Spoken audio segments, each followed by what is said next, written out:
ഇനി 3D display മെത്തേഡ്സിൽ first മെത്തേഡാണ് പാരലൽ പ്രൊജക്ഷൻ. പാരലൽ പ്രൊജക്ഷൻ എന്ന് പറഞ്ഞു കഴിഞ്ഞാൽ നമ്മുടെ parallel projection is a method for generating a view of a solid object is to project point on the object surface along parallel lines on to the display plane. അതായത് നമ്മുടെ display പ്ലെയിനിലേക്ക് parallel ലൈൻസിൻ്റെ കൂടെ തന്നെ object സർഫസിലുള്ള പോയിൻസിനെയും project ചെയ്തുകൊണ്ട് ഒരു solid ഒബ്ജക്റ്റിൻ്റെ വ്യൂവിനെ generate ചെയ്യുന്ന ഒരു മെത്തേഡാണ് പാരലൽ പ്രൊജക്ഷൻ. ഒരു സോളിഡ് ഒബ്ജക്റ്റിൻ്റെ വ്യൂവിനെ ജനറേറ്റ് ചെയ്യുന്ന മെത്തേഡാണ് പാരലൽ പ്രൊജക്ഷൻ. അതെങ്ങനെയാണെന്ന് വെച്ച് കഴിഞ്ഞാൽ ഒരു project points on the object surface along parallel lines. അതായത് പാരലൽ ലൈൻസ് പോകുന്ന കൂടെ തന്നെ അതിൻ്റെ കൂടെ തന്നെ ഒബ്ജക്റ്റിൻ്റെ സർഫസിലെ പോയിൻറ്റ്സുകളെ കൂടി പ്രൊജക്റ്റ് ചെയ്യിക്കുന്നതാണ്, ഡിസ്പ്ലേ പ്ലെയിനിലേക്ക് പ്രൊജക്റ്റ് ചെയ്യിച്ചുകൊണ്ടാണ് ഈ പാരലൽ പ്രൊജക്ഷൻ നടക്കുന്നത്. ഇനി ഈ പാരലൽ പ്രൊജക്ഷനിൽ ഇസഡ് കോർഡിനേറ്റ്സിനെ ഡിസ്കാർഡ് ചെയ്തുകൊണ്ട് പാരലൽ ലൈൻസിനെയാണ് കൺസിഡർ ചെയ്യുന്നത്. ഓരോ വെർട്ടെക്സ്, ആ ഒബ്ജക്റ്റിൻ്റെ ഓരോ വെർട്ടെക്സിലുമുള്ള പാരലൽ ലൈൻസിനെ എക്സ്റ്റെൻഡ് ചെയ്ത് അത് വ്യൂ പ്ലെയിൻ ആയിട്ട് ഇൻ്റർസെക്റ്റ് ചെയ്യുന്നത് വരെ എക്സ്റ്റെൻഡ് ചെയ്താണ് പാരലൽ പ്രൊജക്ഷൻ ഉണ്ടാക്കുന്നത്.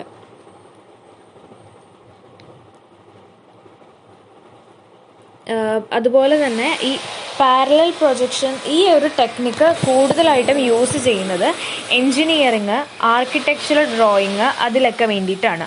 അതെന്തിനാണെന്ന് വെച്ച് കഴിഞ്ഞാൽ to represent an object with a set of views. അതായത് പല ടൈപ്പ് വ്യൂസിൽ ആ ഒരു സെറ്റ് ഓഫ് ഒബ്ജക്റ്റിനെ റെപ്രസെൻറ്റേറ്റ് ചെയ്യാൻ വേണ്ടിയിട്ടാണ് ഈ ഒരു ടെക്നിക്ക് യൂസ് ചെയ്യണത്.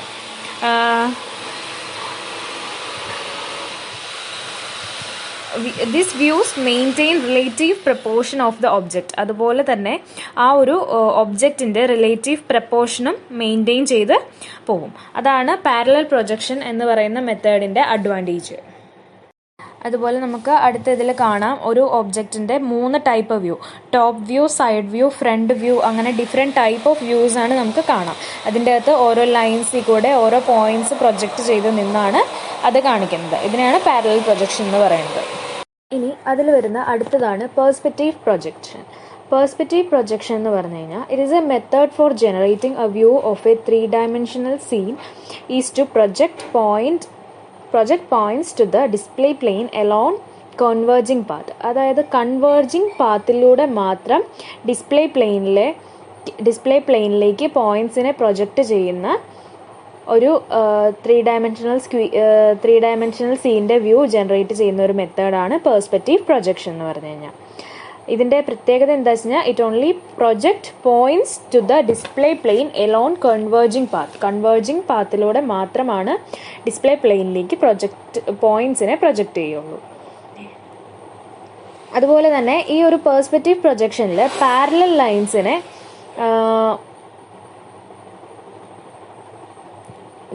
lines in a scene that are not parallel to the display plane are projected into converging line.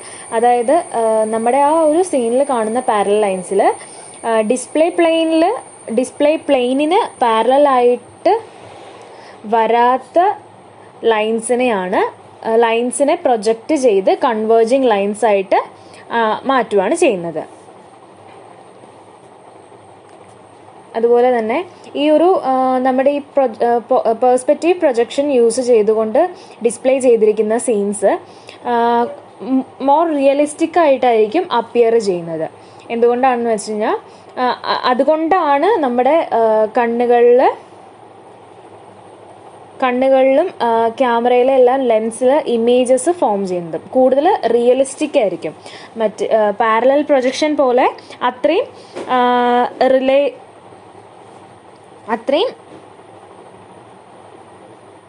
Relative ആയിരിക്കില്ല, പക്ഷെ കൂടുതൽ റിയലിസ്റ്റിക് ആയിരിക്കും.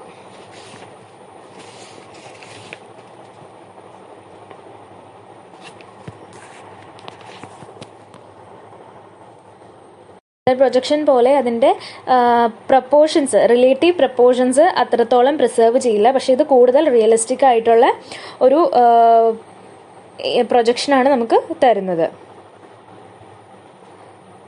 ലൈൻസ് ഓഫ് പ്രൊജക്ഷൻ ഇതിൽ പാരലൽ ആയിരിക്കില്ല. അതാണ് ഇതിൻ്റെ ഏറ്റവും ഇമ്പോർട്ടൻ്റ് ആയിട്ട് വരുന്ന ഒരു ഫീച്ചർ എന്ന് പറഞ്ഞു കഴിഞ്ഞാൽ. ഇനി ഇതിലെ പാരലൽ ലൈൻസ് ഒരു ബാക്ക്ഗ്രൗണ്ടിൽ ഡിസ്റ്റൻറ്റ് പോയിന്റിലേക്ക് കൺവേർജ് ആയിട്ട് അപ്പിയർ ചെയ്യുന്നതായിട്ട് നമുക്ക് ഇതിൽ കാണാൻ പറ്റുള്ളൂ. അതുപോലെ തന്നെ ഡിസ്റ്റൻസ് ഒബ്ജക്ട്സ് സ്മോളർ ആയിരിക്കും. അത് വ്യൂവിങ് പൊസിഷൻ്റെ അടുത്തുള്ള ഒബ്ജക്റ്റിനേക്കാളും സ്മോളർ ആയിരിക്കും ഡിസ്റ്റൻറ്റ് ഒബ്ജക്റ്റ് അപ്പിയർ ചെയ്യുന്ന ആ ഒരു നേച്ചർ എന്ന് പറഞ്ഞു കഴിഞ്ഞാൽ.